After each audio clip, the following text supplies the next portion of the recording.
Приветствую вас на своем канале. Я Светлана, и вы попали в мой сад, в мой грозовой, преддождливый сад. Погода дарит нам такие чудеса. Но мы не будем затягивать тему про опоры для гортензий, потому что соцветие ломает. Я вам сегодня расскажу, как крепкую, простую опору сделать самостоятельно. Для маленьких штамбов мы уже рассматривали варианты с помощью композитной арматуры, колечек. Небольшие штамбы она держит. Ну, а вот, допустим, для такого 1,80 м, почти под 2 метра штамп, как его крепко зафиксировать? Все равно, конечно, часть соцветий у меня ветер обтрепал, поломал, но в основном эта опора отлично себя зарекомендовала. Просто, быстро и легко. Приветствую всех еще раз на своем канале. Молнию видели в начале? Я снимала вот эту гортензию Пинки-Винки, и как раз на небе огромные молнии. У нас дожди, ливни, грады и все катаклизмы уже идут несколько дней. И я решила не затягивать с темой. Опоры для штамбовой гортензии очень крепкие и простые. Сегодня расскажу вам, что нам для этого надо, как мы будем делать. Ну, делать буду, сам процесс будет делать муж. Я вам все подробно опишу и расскажу. Вот такую опору. Вот это. Если видно в камеру, наверное, видно, я настроила камеру. Вот это гортензия Vanilla Price. У нее хоть и крепкие ветви, надо поднять ее выше, чтобы уровень кольца был сразу под соцветиями. И вон та гортензия Фрейс Мельба, которая вот так выше меня уже. Ух, ветер ее и поломал. В общем, что нам для этого надо?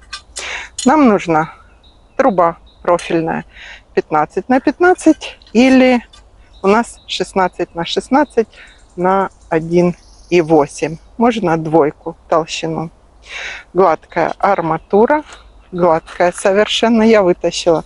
У меня опоры такие, но сразу скажу, что для опор не берите гладкую арматуру. Она не подходит. И арматура рифленая. Рифленая для того, чтобы... Ну, позже расскажу для чего. В общем, вот эту гладкую мы сейчас по саду везде используем, где можно, чтобы изъять ее из опор. Вот это, в принципе, и все. В качестве стыковки мы будем использовать сварку. Если у вас нет возможности сварку использовать, можно холодную сварку. То есть, ну, она такая, как пластилин. Ее замазываешь, она застывает намертво. И аналогично получается. Так, процесс сейчас я вам покажу. А вот хочу показать, какого размера, какой высоты моя Пинки-Винки Фрейс Мельба. Вот такая. Уже порозовела. Красивая. Вся в дожде. Все мокрые. Опоры держат отлично. И испытаны уже и дождями, и ветрами. Поэтому смотрим. Видео хочу сделать маленькое. Помогать сегодня в работе будет мне мой муж. За это ему огромное спасибо, а с вас лайк. Он покажет, как легко можно ровненько по кругу закрутить вот этот пруд металлический. Я, допустим, такого и не знала, это он мне подсказал. А еще покажет кое-что интересное. Значит, мы взяли нашу трубу, гладкую арматуру и рифленую арматуру и отправились делать. Вот что у нас получилось. Рифленую арматуру мы приварили к трубе внизу. Можно холодной сваркой. Если у вас нет арматуры, можно вообще ничего не приваривать, а просто длиннее взять трубу. Вот эту гладкую нашу арматуру, пруд. А какой у нее диаметр? Четверка. Пятерка. Пятерка. Вставляем Это диск или что это такое? Диск от тачки. В трубку. Это диск колеса от тачки. Так, теперь я отхожу. И мы гнем вокруг этого колеса. Получается ровненькая. Теперь вытаскиваем эту штуку быстрым движением руки. Наша арматурина превращается. И оставили вот такую как бы ножку, да, мы ее повернем вниз. Это у нас в тисках зажато это колесо, вот в таких тисках. Ну, можно в любых тисках. А теперь мы заворачиваем арматурину гладкую эту и выгибаем под углом 90 градусов. Красота. Но мне надо немножко шире ее, поэтому мы ее, да, разогнем побольше. Чтобы, но край там не надо, да, чтобы немножко загнуть. Ну и какова красота получается. И сейчас привариваем вот эту часть, показать ее на фоне забора, чтобы она видна была. Вот этот кругляшок наш.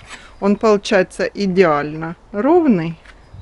Вот такой, покрути. О, красота. Ты прямо молодец. Все, сейчас привариваем к той трубке ее, да. И можно холодной сваркой, если нету сварки. Она, конечно, не такая крепкая будет, но гортензию выдержит.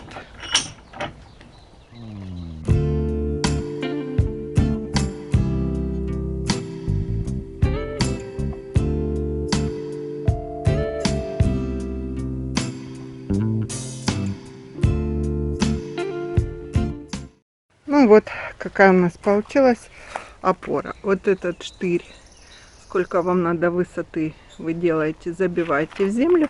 И желательно немного трубы еще в землю, чтобы ушло. Сюда привариваем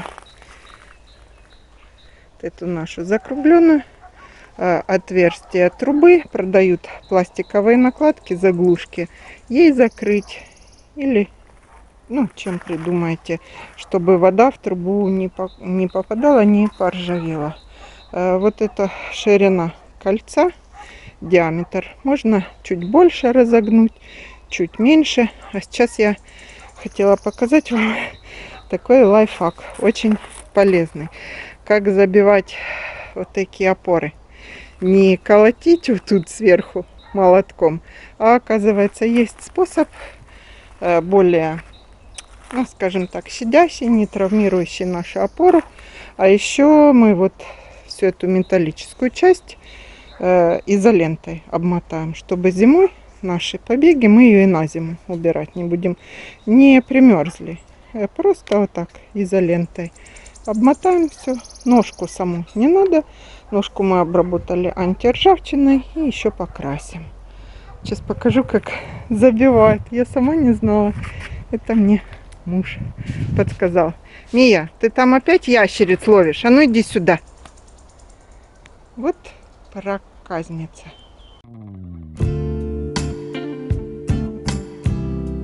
Значит, что мы делаем? Мы вставляем нашу опору, куда она нужна. Зажимаем струбциной. И потом бьем по струбцине. И она постепенно заходит в землю у нас. Не по верху трубки, а струбцину. Еще забыла вам сказать, что мы ее забиваем где нам надо, а потом вот так вот провернем. И ветви наши с соцветиями вот в это отверстие по одной, так, чтобы не поломать, аккуратненько сделаем.